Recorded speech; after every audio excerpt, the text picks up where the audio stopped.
Hey y'all, today we're going to be looking at this new Pequea rake. It's a mid-cap rake. It's an MCR10, which means it's a 10-wheel V-rake. Kane Equipment's been nice enough to send this out for us to demonstrate for y'all, to let y'all see what it can do. This spring, I am going to be using this rake for a couple days. We're going to get to show exactly what it will and won't do. But today we're just going to be looking at the different features so far that I've seen that I really like on this rake, and some of the different options you can get on it when you purchase one of these.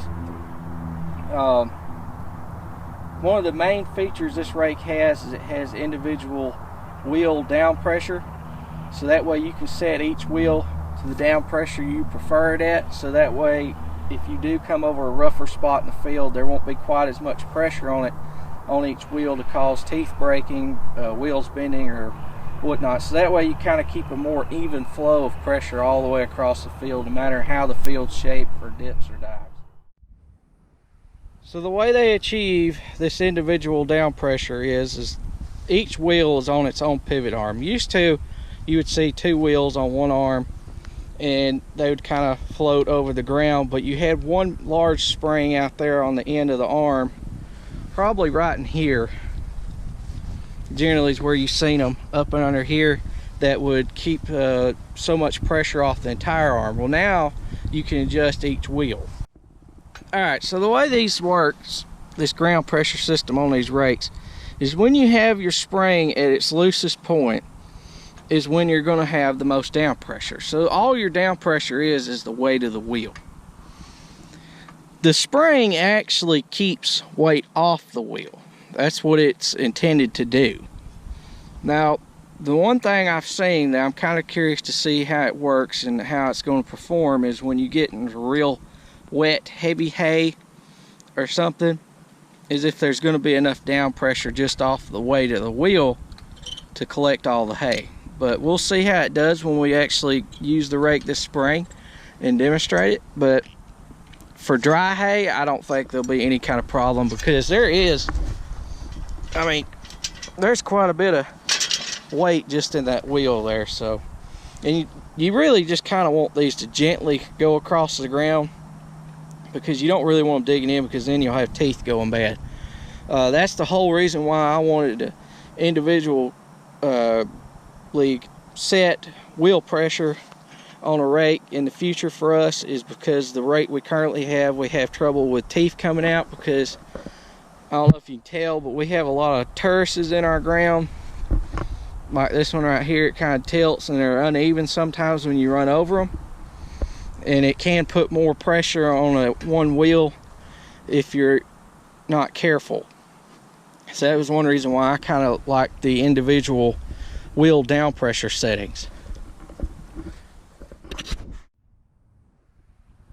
Now, another feature that with this system that they've designed is you can actually lift one wheel completely off the ground, separate from the rest of them. So that way, if you want to just take in, instead of doing all 10 wheels, you want to take in just 8 wheels and not have quite the crop flow flowing in. You can pick this wheel up and pin it. You pick the wheel all the way up off the ground, and you just clip this clip pin that would normally be down here on the bottom for your spring. You take it out and you pop it right in up here, and it'll hold the wheel up off the ground. So that way you can run this rake with one wheel if you want to on each side on the back. Now, another feature that you can get on these rakes is we're going to go into talking about the actual adjustment of the rake for the tilt. Now, this rake here features a pin to adjust the actual tilt of the rake in and out for the amount of hay you want to take in. They do have an option to where you can get a hydraulic cylinder that pins in here from there to there, and you can work this the arms from the tractor without ever having to get out of the cab in and out to adjust the amount of hay flow from inside the tractor that you want to take in. Okay, now the next feature we're going to look at is the actual rear adjustment for the size of your row. Now, a lot of companies now are going to this design where they'll have in the main frame for the wheels to pivot on, or the wheels are on, they actually put a brake now in the center of it. Before, you slid your wheels out and you had one rod that adjusted the tilt on. Well, the problem is when you got them all the way out and you're trying to collect a lot of hay, it would put the wheels at such a degree that there'd be a lot of pressure on the teeth of the wheels and they wouldn't spin, and you'd have a lot of problems with teeth breaking and things.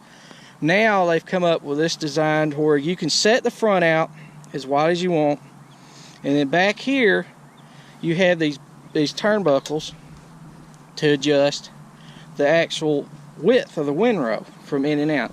I'm going to show you, if you look down this beam, it's straight. This one's not adjusted. I'm going to come over here, we're going to look like down this one. You see that bend in it? That's where you can set your windrow adjustment separate from the intake of the rake. Now back here, as y'all can see, I'm going to open it up. I'm just turning this wheel and you can set it out. Now, I've run a rake similar to this design. Last year I did another demo on another rake, and I first thought that could cause problems with the wheels binding. But from what I seen on that rake, it didn't have any problem with it. I turned them all the way in and set the front all the way out, and I ran it that way just to see if I would, in thick hay or decently heavy hay. And it was Johnson grass, so that stuff's aggravating the rake anyway. Just to see if it'd ball or anything. I never had any trouble with it. I'm interested to see later this spring when we do demonstrate this out in the field how this one's going to do. I'm pretty well can tell you it's probably going to be about the same, because really the design's pretty close. So that is one feature I really like over our older style rake we've got, is now you can adjust your rear separate from your front. You can get the intake you want without really putting the other wheels in a real bind, I guess you could say. And you can adjust the rear to fit any size you want for the width that you want in the front, whether it's narrow or wide. Now these rakes have a single pivot to pick them up. It's right here. There's a one pin hinge design on these that folds right up. There's no tilt or anything that these do for extra wear or anything. They just fold right up off that one pin and you're ready to go. They have two big heavy cylinders. You have safety chains that hooks right there to right here when the rake's folded up to keep it from falling down if you want to use those. You can get a valve to go on here to limit one side or the other to let down. They have also as an option a center wheel you can get that goes on here with a hydraulic cylinder that lets it up and down as well. And they have a real, I like these higher clearance rakes, so that way hay don't catch on anything or have to worry about it coming through. The one thing about these rakes that I've seen is how heavy they are. The steel on these things is thick. I mean, look at that. It's pretty heavy built rake, and then here you've got the same plating, but then it's reinforced in these pin joints. When I unloaded this thing, it is heavy. That's one thing about this rake. It's heavy built. I like heavy stuff. I go look at the weight. That's the first thing I always look at something when I'm looking at it, is the thickness of the steel and how much it weighs. And these things are built good. Now, if you've been watching my channel for a while, you know our old rake. I've talked before about it with the neck. I like these long sloping necks because our old rake, the older design that company had, it came down at a real sharp angle. It come out real far and then it come at a real sharp angle. The problem with that type of neck on one is that what we found is your 3-point arms, when you turn, they get into this. They'll hook it, and where these lines is at, they'll cut it. This one is actually the design I like. It's got the long sloping neck. You ain't got to worry about your 3 points getting into it or nothing. Your hydraulic lines are mounted up here. They got a little eye hole they go to. Don't have to worry about tying them up or anything. Now this rake has 2 hydraulic lines that it runs off of, but if you add the hydraulic cylinder for the tilt of intake, it would take one of these holes, and then the drop wheel on the back would take the other hole. That's why there's 4, but this rake actually only needs 2 lines to function for the up and down. One more thing is it has a heavy hitch here for your hookup.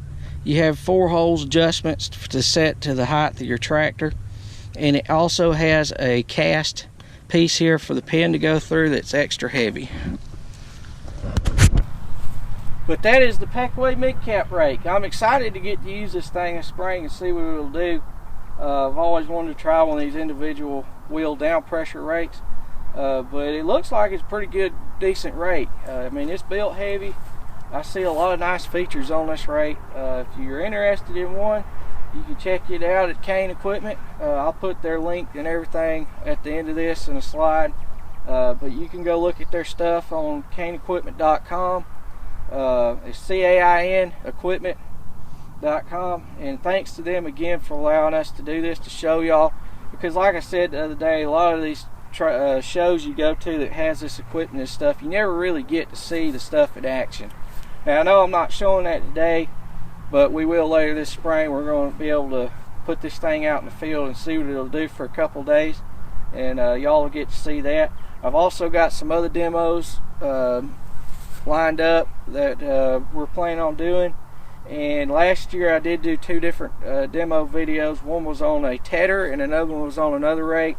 If you want to, you can look back in my older videos and look at those from Kane's. If y'all have any questions or anything about the rake or pricing or anything, give them a call and check them out. But thanks for watching. Please comment, rate, subscribe. I hope y'all enjoyed this video. Probably what's going to expect next from the channel as far as it goes is we're going to be getting the sprayer ready.